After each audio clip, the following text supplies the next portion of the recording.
Hi hello welcome to Arivaala learning the complete channel for teachers. സൈക്കോളജിയിലെ പ്രധാനപ്പെട്ട ഒരു ഭാഗമാണ് വളർച്ചയും വികാസവും എന്നത്. ഏകദേശം 10 മുതൽ 15 മാർക്ക് വരെ എല്ലാ പ്രാവശ്യവും ഈ സെക്ഷനിൽ നിന്ന് ചോദ്യങ്ങൾ വരാറുണ്ട്. സോ ഈ ടോപ്പിക്കിനെ ബേസ് ചെയ്തുകൊണ്ടുള്ള ഡിസ്കഷനിലെ ആദ്യ പാർട്ടായിരിക്കും ഈ വീഡിയോ. സോ വീഡിയോ ഇഷ്ടപ്പെട്ടാൽ ലൈക്ക് ചെയ്യുക, ഷെയർ ചെയ്യുക, നിങ്ങളെ മറ്റു കൂട്ടുകാരിലേക്ക് എത്തിക്കുക. നമുക്ക് നമ്മുടെ ക്ലാസ്സിലേക്ക്. സോ ഗ്രോത്ത് ആൻഡ് ഡെവലപ്മെന്റ് എന്ന് പറയുന്ന ഈ പോർഷനിൽ ഇന്നത്തെ ക്ലാസ്സിൽ നമ്മൾ ഡിസ്കസ് ചെയ്യുന്നത് വളർച്ചയും വികാസവും, താരതമ്യ പട്ടിക, ദെൻ വികാസ തത്വങ്ങൾ. ഈ വികാസ തത്വങ്ങൾ എന്ന ഏരിയയിൽ നിന്ന് എന്തായാലും മിനിമം 1 മാർക്കിനെങ്കിലും ചോദ്യം ഉണ്ടാവാറുണ്ട്. സോ നമുക്ക് അതിന്റെ ഡീറ്റെയിൽ ആയിട്ടുള്ള വേർഷനിലേക്ക് നോക്കാം. സോ ആദ്യമായിട്ട് എന്താണ് വളർച്ച? വളർച്ച എന്നത് ഒരു വ്യക്തിയുടെ ഉയരം, ഭാരം, ശരീരവലിപ്പം എന്നിവയിലെ വർധനവിനെ സൂചിപ്പിക്കുന്നു. ജീവശാസ്ത്രത്തിൽ വളർച്ചയെ ഒരു അവയവത്തിന്റെയോ കോശത്തിന്റെയോ വലുപ്പത്തിലുള്ള വർധനവായി കണക്കാക്കുന്നു.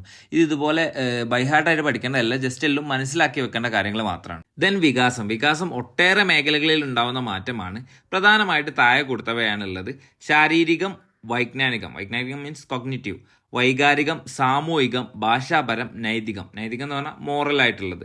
ഈ 6 കാര്യങ്ങൾ നടന്നാൽ മാത്രമേ അയാളിൽ ഒരു ജെന്യൂൻ ആയിട്ടുള്ള വികാസം നടക്കുന്നുണ്ട് എന്ന് നമുക്ക് പറയാൻ സാധിക്കുള്ളൂ. ശേഷം ബൈഹാർട്ടാക്കി വെക്കേണ്ടതല്ലെങ്കിലും നന്നായിട്ട് തന്നെ മനസ്സിലാക്കി വെക്കേണ്ട ഒരു ഭാഗമാണ് ഇത് വളർച്ച വികാസത്തിന്റെ താരതമ്യ പട്ടിക എന്ന് പറഞ്ഞത്. വളർച്ച എന്ന് പറയുന്നത് ക്വാണ്ടിറ്റേറ്റീവ് ആണ്, അളക്കാവുന്നതാണ്. വികാസം എന്ന് പറഞ്ഞത് ക്വാളിറ്റേറ്റീവ് ആണ്, നമ്മളെ മനുഷ്യന്റെ ഗുണാത്മകമായിട്ടുള്ള കാര്യങ്ങളിൽ വരുന്നതാണ്. വളർച്ച എന്ന് പറയുന്നത് എന്തല്ല, തുടർന്നുകൊണ്ടിരിക്കുന്ന ഒരു പ്രക്രിയയല്ല, അൻസൂത്രിതമല്ല, പരിപക്വത്തോടു കൂടി എന്ത് ചെയ്യും, അത് അവസാനിക്കും. എന്നാൽ വികാസത്തിൽ നോക്കുകയാണെന്നുണ്ടെങ്കിൽ അത് തുടർന്നുകൊണ്ടിരിക്കുന്ന ഒരു പ്രക്രിയയാണ്. ജനനം മുതൽ മരണം വരെ ഉണ്ടാവും. പരിപക്വത്തോടു കൂടി എന്ത് ചെയ്യുന്നില്ല, വികാസം അവസാനിക്കുന്നുമില്ല. വളർച്ച തീർത്തും ഘടനാപരവും ശാരീരികവുമാണ്.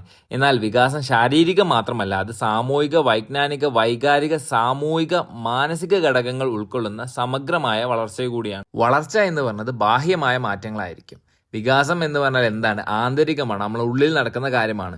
വളർച്ച നേരിട്ട് നിരീക്ഷിക്കാനും അളക്കാനും സാധ്യമാണ്. വികാസം എന്ത് ചെയ്യാൻ കഴിയില്ല, നേരിട്ട് നിരീക്ഷിക്കാനോ അളക്കാനോ സാധ്യമല്ല. വളർച്ച പരിപക്വനത്തെയും പഠനത്തെയും ആശ്രയിക്കുന്നില്ല. എന്നാൽ വികാസം എന്ത് ചെയ്യുന്നുണ്ട്, ഇത് രണ്ടിനെയും ആശ്രയിക്കുന്നുണ്ട്. ഇനി ഈ താരതമ്യ പട്ടികയിലെ ലാസ്റ്റ് പോയിന്റ് എന്ന് പറഞ്ഞാൽ പല രീതിയിൽ പ്രീവിയസ് ഇയറിൽ പല രീതിയിൽ ചോദിച്ചാണ് ഉദാഹരണം വെച്ചിട്ടുള്ള ഒരു ഭാഗമാണിത്.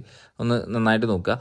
വളർച്ച വികാസത്തിന് കാരണമാകാം, എന്നാൽ വികാസം വളർച്ചയില്ലാതെ ഉണ്ടാവാം. വളർച്ച വികാസത്തിന് കാരണമാകാം, എന്നാൽ വികാസം എന്ത് ചെയ്യാം, വളർച്ചയില്ലാതെ ഉണ്ടാകാം.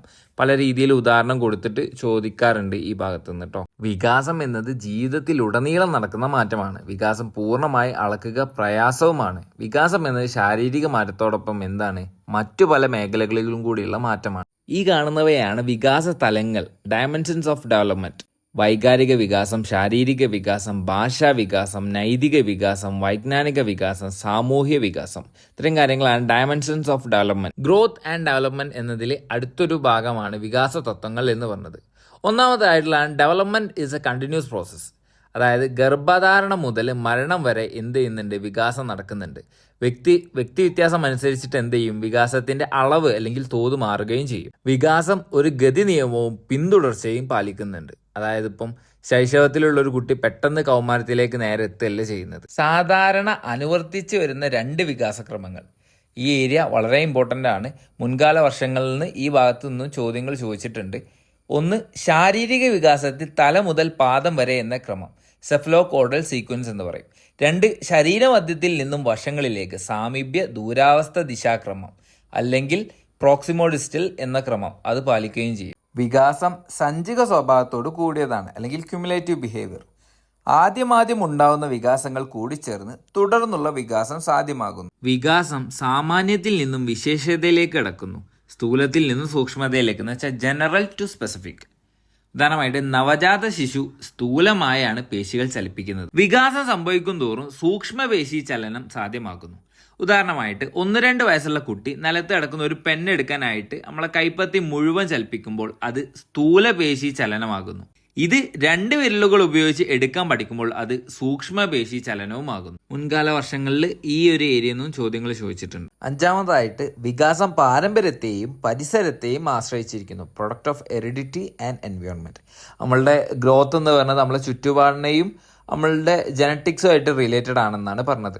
6ാമതായിട്ട് വികാസം പരിപക്വനത്തെയും പഠനത്തെയും ആശ്രയിച്ചിരിക്കുന്നു.